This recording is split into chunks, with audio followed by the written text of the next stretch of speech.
Hey guys, today we are going to paint soft, dreamy bokeh in the background and a beautiful orangey fall mushroom that's growing in a cluster on the tree in the foreground. All right, for the supplies, here's what I used. Masking fluid, Daniel Smith paints, Arches watercolor paper, 140 pounds, 100% cotton. I used two different size coins, a round brush, well, actually several round brushes, water, and paper towels, and a can-do attitude. First things first. Somehow I got to the editing stage and I cannot for the life of me find the clip where I did the art sandwich. So I talk about that in this video up here on the right hand side of your screen. You could go there to learn this technique. Once I've got my outline, I get my masking fluid painted. I make sure that it's over everything I don't want color to get over.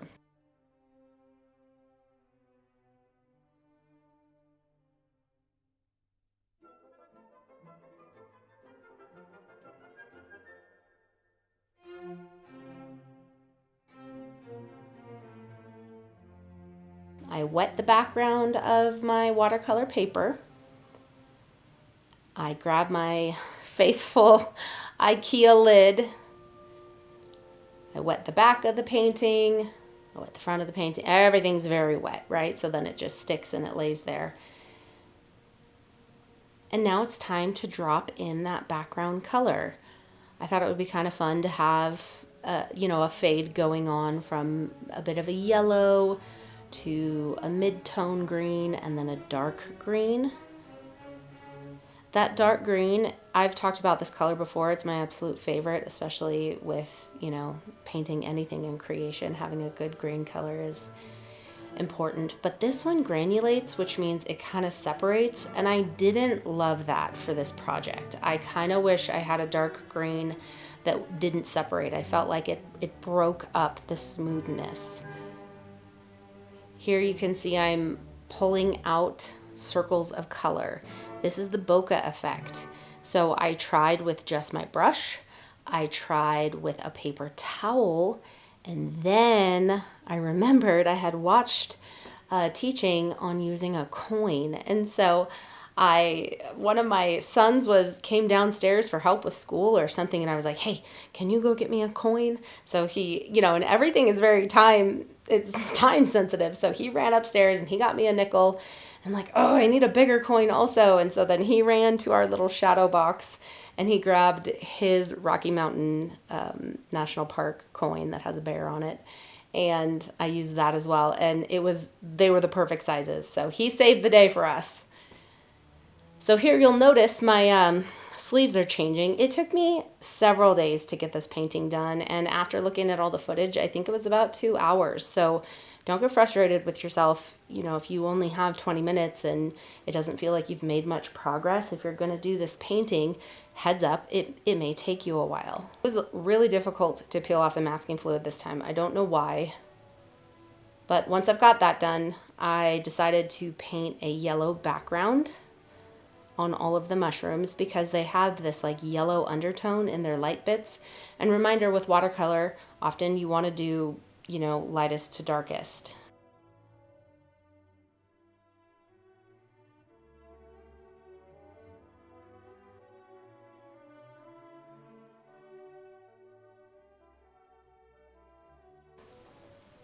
So here we've jumped into having some of that orange already on the top of the mushrooms.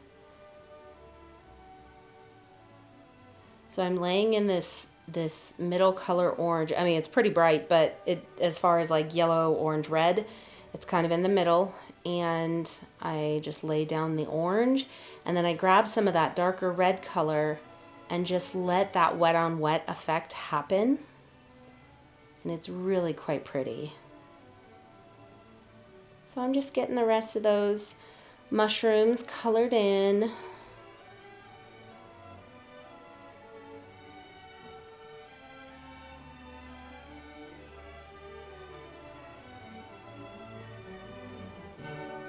Let me point your attention to the top right. See how that dark green has kind of separated and not really blended in with that middle green? That was kind of a bummer for me. I wanted the whole background to be very blended, and I don't know if it was the timing or the level of wetness. But it wasn't quite as soft as I was hoping for.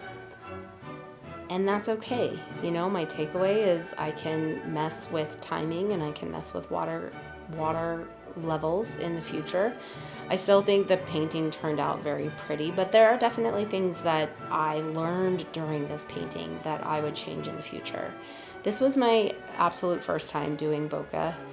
As I was filming it, I was thinking, you know, my son's like running to get coins for me, and I was thinking, this is ridiculous that I'm not doing a practice run. But the reality of the situation is that I am a 43-year-old mom of all teenagers now.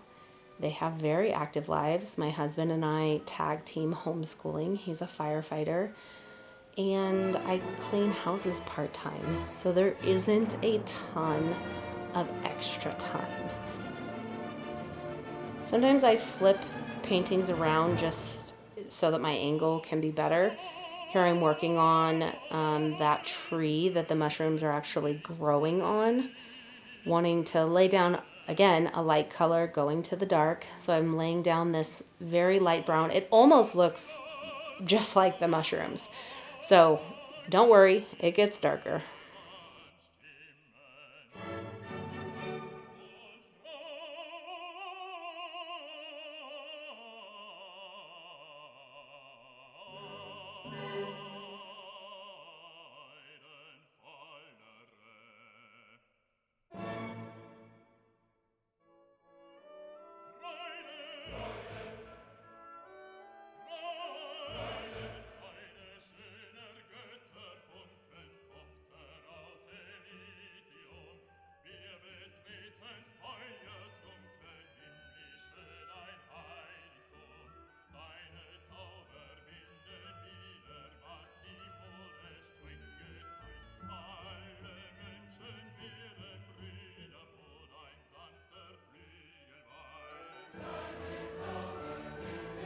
Now I'm taking a palette knife and I'm scoring the paper to create an effect of bark on this tree.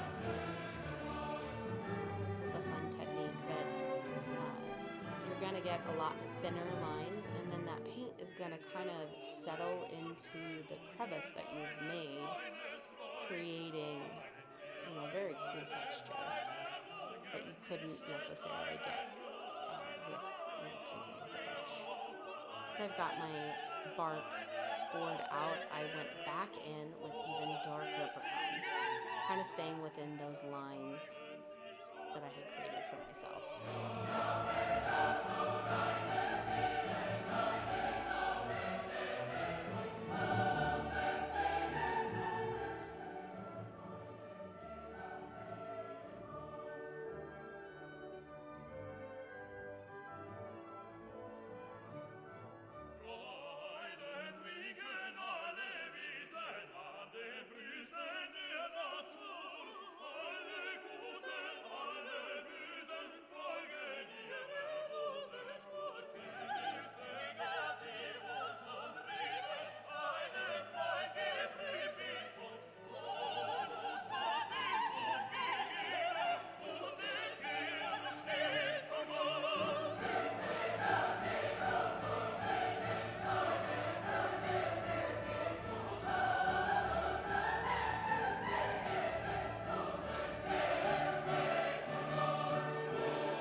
Camera woman thing is new for me, so it's blurry.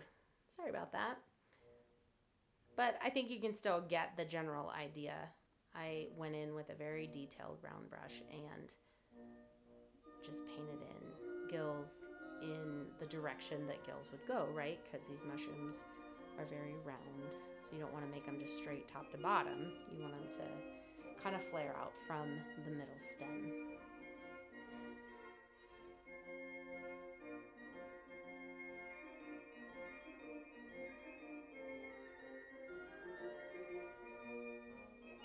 My goodness, I couldn't take the fact that my poor little cosmos dried up and died in the time that I painted this painting.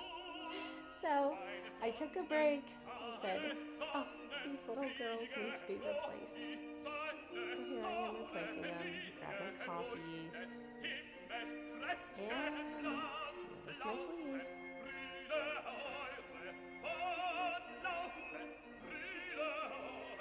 Now it's time for gouache.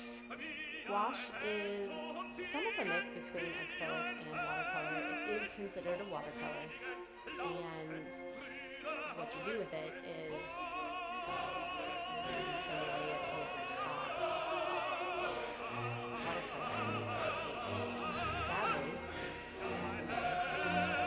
I put these little dots on top of just want to make sure that you don't put it in a line or checkered pattern. And here I am wanting to have something else in the foreground. So I, again, got on Pinterest. I'm like, I don't know what a fern looks like. I mean, I know what a fern looks like, right? Like, but I was like, I need to see a detailed picture. So I looked it up and got to it. So I think this fern really adds some depth to the whole composition. And then after the fern, I kind of just made up this grass. I think I should have just done some more ferns. But if I paint this ever again, I think I'll do a bunch of ferns in the foreground. And I would have a plan for the shadows in between the mushrooms in the future. But overall, I am happy with it. It is very fall, and once everything's dry in the background, it just is softened up and it is very sweet. So, thank you so much for joining me.